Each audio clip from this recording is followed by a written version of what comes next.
Everyone has memory reactivation. It's part of our life experiences.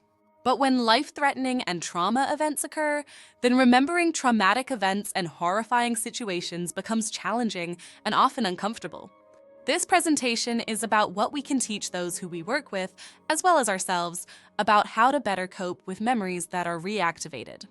This presentation and all of the content came from social worker Dr. Lori Daniels, who developed the soothing worksheet for war veteran PTSD clients and military sexual assault survivors while working at the Department of Veterans Affairs. She worked with the VA for over 20 years treating veterans with unresolved traumatic stress. Because her work started during the late 1980s and treatments were still being developed, she decided to create some person-centered methods to best address the problems she was being presented with by survivor clients. This is some of her work. While viewing this page from the right-hand side, you'll notice that a traumatic incident may have happened in the distance a while ago, but as time progresses, the survivor in the dinghy is stuck. They're anchored down due to distressing thoughts they have associated with the past trauma incident. Nonetheless, the survivor still presents as fine, or it was a long time ago, or saying, "Leave me alone." The ocean water is representative of the other symptoms of intrusive memories, attempts to avoid memories, and physiological arousal. So, the dinghy is stuck because the distressing thoughts, the anchor chain, keeps the survivor from moving forward. Perhaps that would be okay, except for trauma-based triggers that reactivate somewhat controlled symptoms. These are the waves that are stirred up in a survivor's environment, such as things that we see, sounds, smells, or aromas, physical touches, sensations, and anniversary times of the year in terms of when an event occurred. When survivors are exposed to environmental reminders, the waters get stirred up and the boat starts rocking. As caring practitioners, represented in this slide as the scuba diver, we need to show up and demonstrate to survivors that we are non-judgmental and attentive listeners. It's important that we consider the courage it takes for someone to seek another's assistance, especially someone outside the family. Part of rapport building is to listen respectfully, ask questions to better understand a survivor's situation, show that you have an ability to tolerate emotions and feelings, and not rush the conversations. Of course, a survivor is showing tremendous courage by sharing about their story to a social worker or practitioner. Part of what we need to understand is that survivors have their own cautionary concerns about talking to someone new. They will be wondering whether a listener will be helpful or not, fearful of sharing details about a traumatic incident, fear of being judged, skeptical about whether recovery efforts can actually work, and sometimes concerns about whether a listener can actually handle hearing about their story without becoming upset. So, relationship building is an essential part of productive counseling. Discussing and processing trauma memories is scary for survivors.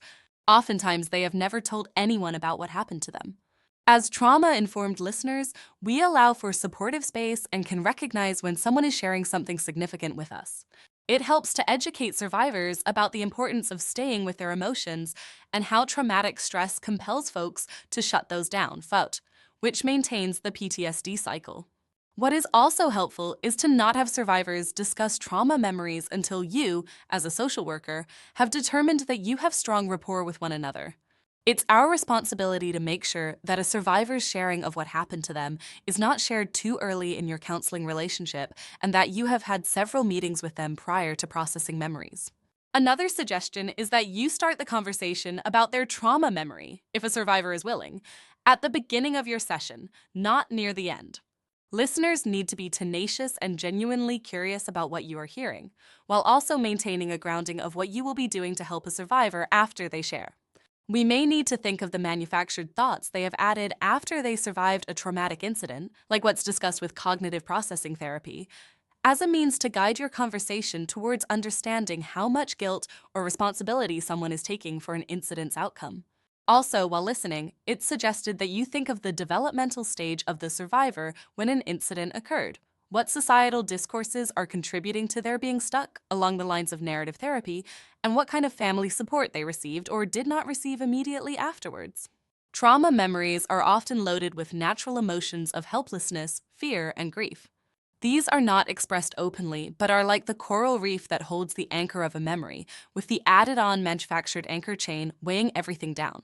Our task is to accompany a survivor to look and understand all of this and to dive together as partners through this process. One of the ways to continue to build rapport would be to focus on a survivor's awareness of trauma-related reactivated memories. This often occurs, and survivors new to recovery have some sense of memory triggers, but have not been guided to better understand how this works for them.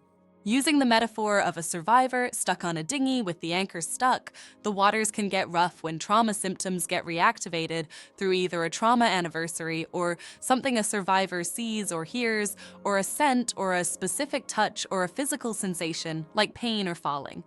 A strategy that can help during the earlier rapport building sessions is for counselors to help guide survivors toward better identifying the different types of reactivations and triggers they experience, which can be accomplished using a trigger identification sheet.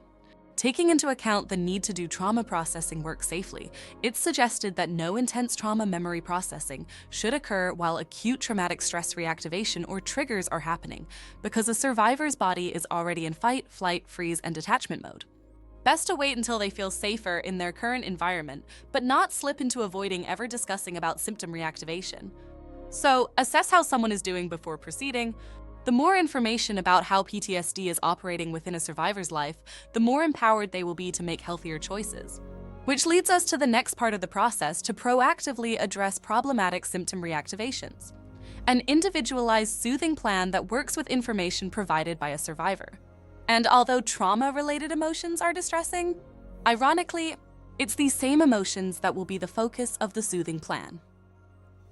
Emotions are avoided with post-traumatic stress disorder. However, it's emotions that can be the key to healing and recovery. One way to help survivors is to develop with them a soothing plan to have ready for the next time their trauma symptoms get reactivated and in anticipation of trauma anniversary times of the year. Dr. Lori Daniels created this sheet based on her clinical practice with veterans with PTSD. She calls this the Trauma Reactivation Soothing Worksheet. It takes the information survivors know about themselves and their past reactions and applies this knowledge toward creating a person-centered, proactive plan of action. It also allows survivors to have an accessible and unique multisensory plan to help them wherever they are, especially since memories can be reactivated without warning. The soothing plan is developed with both the practitioner and survivor, with the survivor providing all the content and practitioner guiding the conversation. So, how does this work? Well, on the left column, you can see it's labeled Triggered Feelings. These are the emotions that get reactivated after a survivor has encountered something in their environment that triggers a memory and strong feelings. A counselor would ask survivor clients to name some of their triggered feelings in the left column. Not thoughts, but the emotions? If they get stuck, provide some examples such as fear or helpless and ask them if that fits. Be patient and encourage them to come up with more emotions. Try to fill up the left column. Then, working with the second column labeled Opposite Feelings, have a survivor share the opposite feeling from the emotion listed in the first column. For example, if the first column has sad, then next to that a survivor may say happy is the opposite feeling. So you or them would write happy in the opposite feeling, second column. Work your way down the second opposite feeling column with each triggered feeling listed in the first column having a corresponding opposite in the second column. It's important to have the second column with opposite feelings filled up as much as possible. Next, a practitioner or a counselor will block off in some way the first column. You can cut the paper or tape something over the triggered feelings column so that only the opposite feelings column is visible. Next, we will be working horizontally from each opposite feeling across the form and filling in the different sights, sounds, touches, scents, and tastes for each emotion listed. This is actually a fun part of the process. For each sensory cue, a practitioner will ask something like, "So, what things do you see or look at that generate the emotion of?" Then look at column 2 for the feeling that you'll be asking about. Using our example of happy, you'd ask, "What things do you see or look at that generate the feeling of happiness for you?" When the client answers, that's what's written into the third column, labeled as sights, next to the opposite feeling. Ask similar questions for the block labeled sounds. What noises or sounds do you hear that make you feel happy? And for touches, what things can you touch that have you feeling more happy? For smells and scents, you can ask about aromas. And for tastes, you can ask about flavors. The last column, that is labeled combined, we will leave alone for now as you continue down the opposite feelings column and work your way across for each of the listed feelings. It's okay if things are a bit repetitive or a client can't complete the form in its entirety during a session. You can then have them take the worksheet home and try to get others to help them complete it as fully as possible. Here's an example of a mostly completed soothing worksheet. As you can see, the triggered feelings in the first column have emotions listed that are typically uncomfortable or distressing. In the next column, you can see that the opposite feelings that contradict the triggered feelings are written next to each one. If you can imagine that we only focus on the opposite feelings column and work across horizontally, now you can see the different responses that a survivor client might share.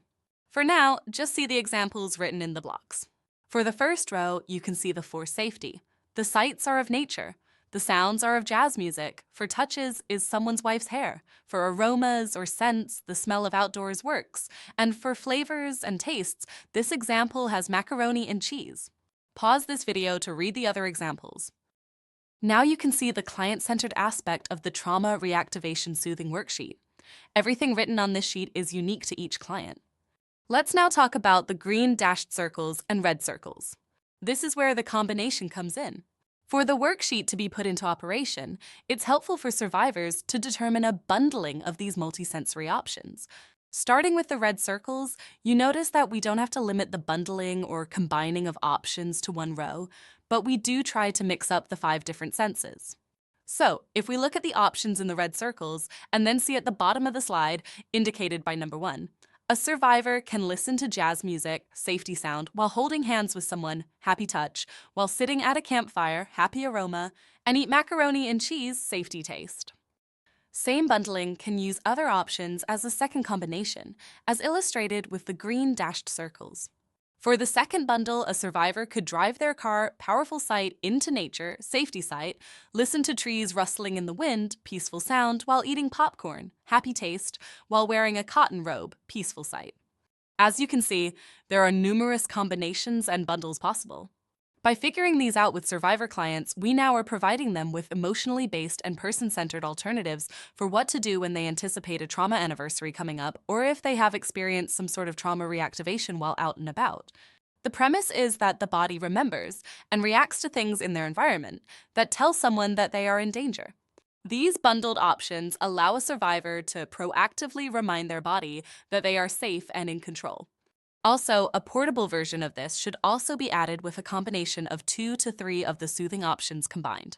One example could be to spray cologne, loved aroma, onto a piece of cotton fabric, peaceful sight and touch, to carry with them should they encounter something that trips off a memory of feeling unsafe, but is actually okay.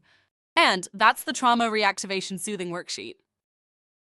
The ultimate goal of trauma processing is for survivors to better understand how PTSD is operating in their bodies without them getting stuck. The Trauma Reactivation Soothing Worksheet is just one part of a more comprehensive process, and it used to be called the Trigger Intervention Plan, but it was renamed more recently. So, in the middle of this slide, you can see that the survivor is no longer stuck with their anchor on the bottom of the ocean, and they are wearing a life jacket that represents their ability to recognize trauma reactivations and triggers, but can put their soothing plan into operation if necessary, if ocean waters get rough and they need something to feel safe. As trauma-informed counselors and practitioners, we still support the process of recovery through our own self-care and availability to provide a safe space for survivors through their healing journey. Like every good scuba diver and counselor should do, it's important that we get out of the ocean and rinse our diving equipment to avoid future corrosion. Metaphorically, this means that we consciously balance our work life and personal life and think about our own activities that we can incorporate that are the opposite of what we do when we are working with survivors. What things can you think of that have you feeling energized and fresh? By thinking about these, you can reduce your compassion fatigue. Also, don't forget about your dive buddies. These are the folks who keep you grounded and re-energized at work. Use supervision and consultation as much as you can, it really helps. Lastly, it's important that we recognize that in spite of our best efforts, the ultimate choices that survivors make is their own, and this is their journey. So we should be respectful of that reality and empower them to make decisions about their recovery journey, even if we personally think something different. By respecting boundaries between ourselves and our clients, we can reduce vicarious traumatization. We hope that you found this video helpful when working with your survivor clients. All slides and the Trauma Reactivation Soothing Plan were created by Dr. Lori Daniels and are considered copyrighted material. Thanks for watching!